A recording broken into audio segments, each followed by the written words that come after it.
Paşa yaşa, adın yazılacak mücevher taşa. Yaşa Mustafa Kemal Paşa yaşa, adın yazılacak mücevher taşa. अस्सलाम वालेकुम, मैं हूं फ़र्रुख सहेल गोइंदी।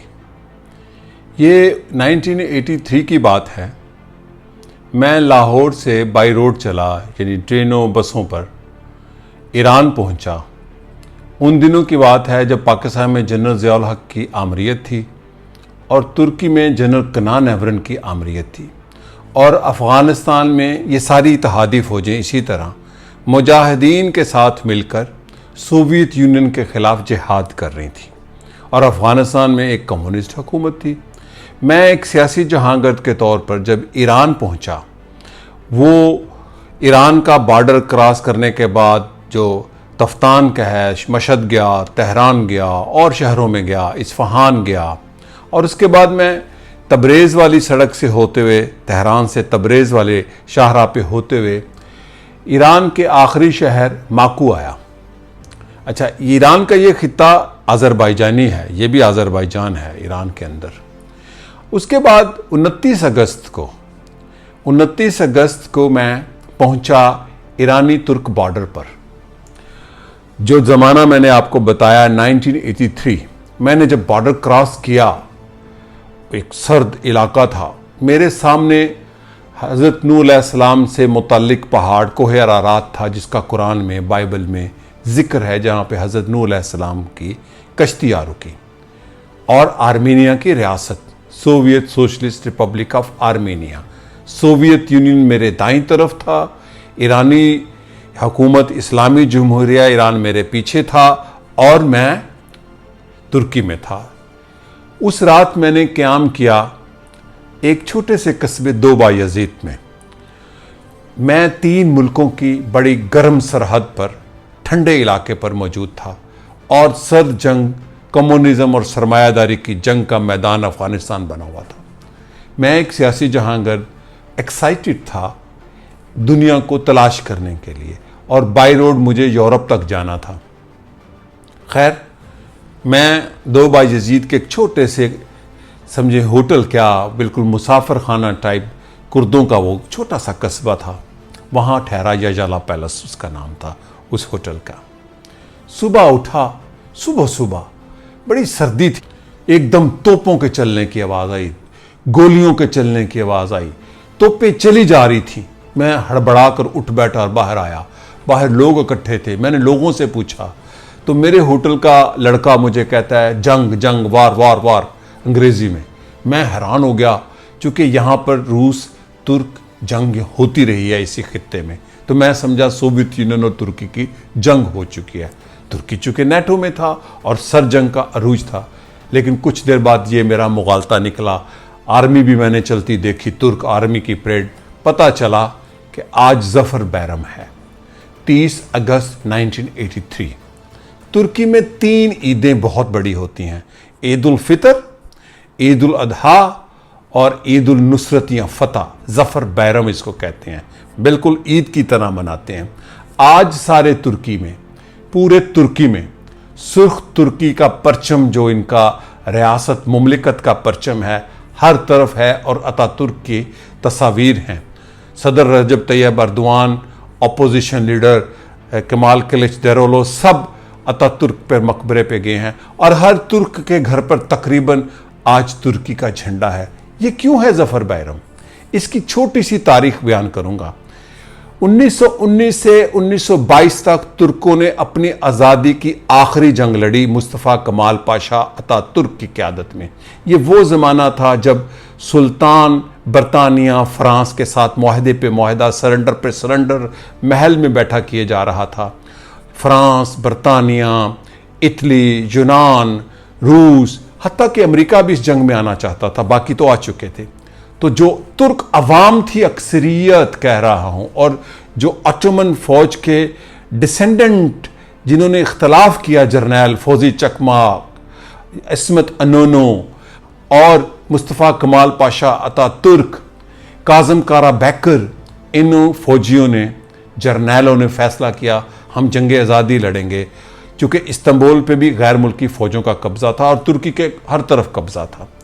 तो आखिरी जो मार्का हुआ उसको कहते हैं दुमलो पिनार की जंग, जो 1919 से 1922 तक लड़ी गई और आखिरकार दुमलो पिनार पर, जो कोताहिया के पास और अफ्यून अक हिसार के पास एक पूरा मैदान जंग है, वहां पर यह जंग लड़ी गई।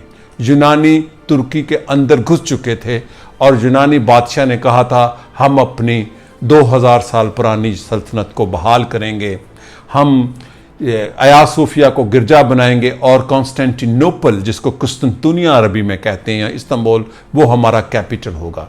जंग तकरीबन कामयाबी कर चुकी थी यूनानियों की, लेकिन अतातुर्क ने यह जंग अपने दूसरे फौजी सिपा सलारों के साथ 30 अगस्त 1922 को हतमी दोमलो पिनार पर फतह पा ली और सारी फौज, जो यूनानी फौज थी, वो सरेंडर कर गई।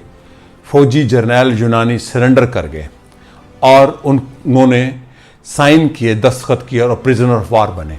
यहां पर मैं एक बात आपको बताता चलूं, तुर्क तारीख को पढ़ना मेरा सब्जेक्ट है, दिलचस्पी। तकरीबन 800 या 1000 साल की जो तुर्कों की तारीख है, जिसमें सल्जूक, उस्मानी और आज का तुर्की आता है, उसमें 3-4 बड़े सिपा सलार हुए हैं जिन्होंने जंगी मैदानों में जंगी हिकमत अमली से, बहादुरी खाली कोई चीज़ नहीं होती, बहादुरी के साथ जंगी हिकमत अमली से तुर्कों की तारीख बदल दी। एक हैं अलप अरसलान, दूसरे हैं सुल्तान मोहम्मद फातेह और सुल्तान उस्मान गाजी, उरहान गाजी।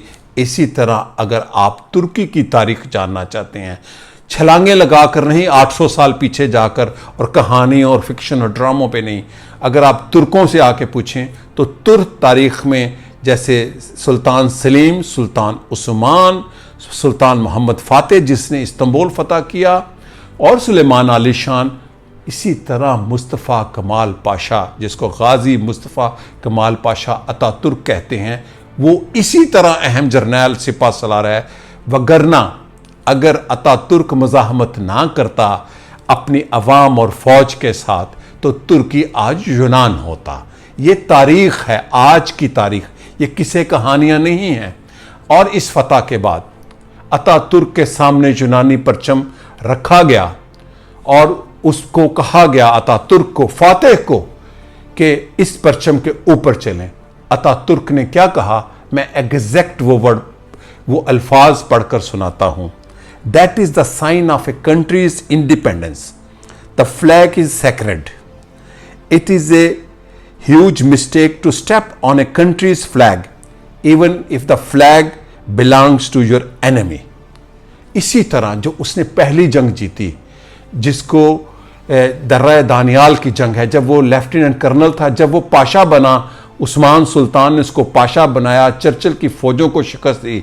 जो बड़ी जंग है चनक्कले की, वहां पर जो उसने कहा वो फिर किसी दिन। लेकिन आज मैं इस कहानी को आज से जोड़ता हूं। पूरे 1.5 माह पहले 17 जुलाई को मैं 1000 किलोमीटर के एक सफर पर गया और 1000 किलोमीटर वापस आया। तो मैं हमेशा कहता हूं कि कोई शख्स ये नहीं कह सकता कि मुझे सब इल्म है। मैं पिछले तकरीबन 4 दहाइयों से तुर्की का इल्म को जानने की कोशिश में हूँ। मुझे याद है 1993 में लाहौर में जब मैंने तुर्क वज़ीर आज़म, तुर्की के एक अजीम हीरो बुलंद अजवद को बुलाया, तो वहाँ दुमलो पिनार का जिक्र किया 1993 में। तो उनका कहना था कि फरूसहेल गोइंदी, आप तुर्क दानश्वरों से भी तुर्क हिस्ट्री ज़्यादा जानते हैं। तो मैं 17 जुलाई को पूरे 1.5 माह पहले गाड़ी चलाते हुए अपने सफ़र से सियासी जहांगर्दी, जिसमें तारीख़ और आर्कियोलॉजी बड़ी अहम होती है, वापस आ रहा था। तो मैंने अपनी शरीक हयात रीमा को कहा, वो पहाड़ के ऊपर कोई मुजस्मा नज़र आ रहा है। फिर मैंने कहा वो झुका हुआ कोई मुजस्मा है। फिर मैंने कहा तुर्क फ्लैग है, चूँकि तुर्क फ्लैग हर पहाड़ पर, हर चोटी पर तुर्की में आपको ज़रूर लाजमी नज़र आता है। मैंने कहा ये ख़ास मकाम है। मुझे नहीं था पता कि मैं कहाँ हूँ। इल्म कभी कोई दावा नहीं कर सकता। जब गाड़ी आगे गई तो मैं दुमलो पिनार था। मैंने एक्साइटेड हुआ। ये वो मैदान जंग, बड़ा वसी, 700 किलोमीटर की हिसार थी यूनानियों ने और तकरीबन फतह पा चुके थे। यहाँ पर वो तारीखी जंग हुई और हतमी शिकस्त हुई यूनान को। और आखिरी फतह हुई, जिसके बाद तुर्की एक आज़ाद रियासत के तौर पर कायम होने की तरफ गामजन हुआ। और उसकी वीडियोस और तस्वीर जो 17 जुलाई को मैंने बनाई, इल्म को मैं कहता हूँ, जैसे इस्लाम का बड़ा शानदार असूल है दौलत का इर्तिकाज़ गुनाह है, मैं इल्म के इर्तिकाज़ को भी गुनाह कहता हूँ। ये उस सरमाए से ज़्यादा बड़ा सरमाया है। तो आप देखिए दोमलो पिनार, वो जगह जहाँ पर गाजी मुस्तफ़ा कमाल पाशा अतातुर्क ने आखिरी जंग लड़ी, जिसमें 50,000 के करीब यूनानी ज़ख्मी हुए और 35,000 हलाक हुए, और इसी तरह तुर्कों ने कुर्बानियाँ दी। ये जंग अतातुर्क ने खामोश मुजाहिद के तौर पर नहीं थी जीती, और उसके जर्नैलों ने, वो फोर फ्रंट पर आकर खुद लड़ता था। वो फिर किसी दिन तफसील आपको सुनाऊंगा। तो आप देखें वो वीडियोस जो मैंने पूरे 1.5 माह पहले 17 जुलाई को बनाई दोमलो पिनार पे, और वहाँ पर बहुत बड़ी यादगारें, सड़कें, और हर पहाड़ी पर पूरी जंग की बैटलफील्ड जो हुई फैसला कुन, उनकी मुख्तलिफ यादगारें हैं, जिसमें से चंद मैंने नायाब बनाई। और क्या बहुत बड़ा वाकई मैदान जंग है ये, इसको वो कहते ही दोमलो पिनार मैदान जंग कहते हैं तुर्क आज भी। और आज सारा तुर्की ईद उल फतेह मुबीन मना रहा है। बड़ी कौमों के लीडर भी ऐसे होते हैं जैसी बड़ी कौमें होती हैं, जिसने दुश्मन के परचम के ऊपर फातेह के तौर पर भी चलना मुनासिब नहीं समझा। ये है तुर्की। अगर आप जानना चाहते हैं तो देखिए।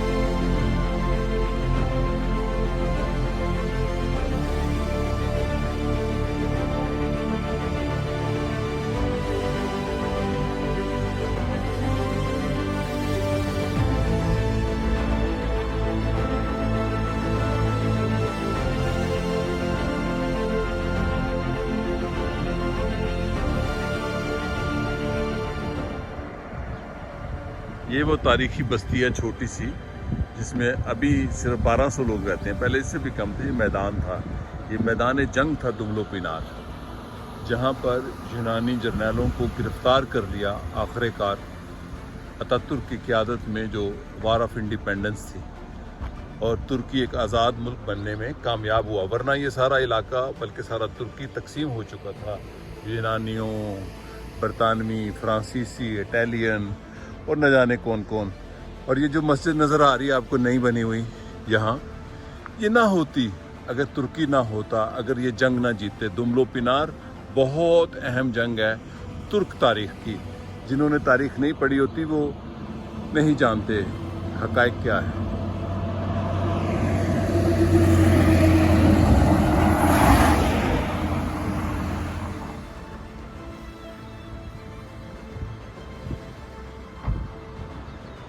ये दोमलो पिनार का इलाका है जहाँ पर अतातुर्क ने यूनानियों को आखिरी शिकस्त दी थी और यूनानी फ़ौज के जर्नैलों को गिरफ्तार कर लिया था। और इसके बाद तुर्की एक आज़ाद मुल्क बनने की तरफ तकमील पा गया। और ये कहा जाता है कि जो रिट्रीट की थी वियना में सुलेमान अली शान ने, उसके बाद तुर्की की तारीख़ में रिट्रीट ही थी अगर तुर्क तारीख़ पढ़ी जाए। ये तुर्कों के मौरख़ीन का कहना है। तो यहाँ से रिट्रीट वापस हुई, यानी कि तुर्क पहली दफ़ा आगे बढ़कर जंग लड़ने में कामयाब हुए। यहाँ पर अतातुर्क का मुजस्मा भी है और ये परचम भी लहरा रहा है। ये वो मैदान जंग है जहाँ पर अतातुर्क ने तुर्की की हतमी जंग जीतकर तुर्की को एक आज़ाद खुद मुख्तार मुल्क बना दिया।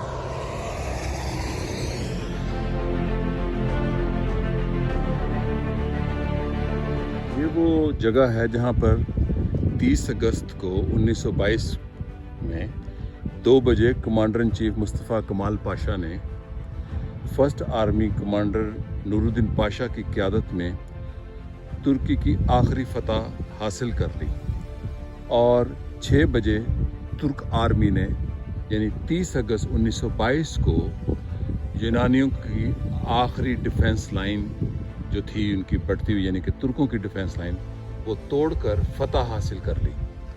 और तुर्की अपनी तारीख़ की तकरीबन 350 साल, जो ऑटोमन का पीरियड था, जो वियना के बाद पहली रिट्रीट थी जो तुर्कों ने रिट्रीट नहीं किया। हिस्ट्री की मैं रैशनल एनालिसिस कर रहा हूँ। इसलिए ये मोनूमेंट है और यहाँ लोग आते हैं। ये बिल्कुल गैर आबाद इलाका, मैदान, पहाड़ी और मैदानी इलाका है और ये सारा वो असला वो है जो इस्तेमाल हुआ उस वक़्त जंग में।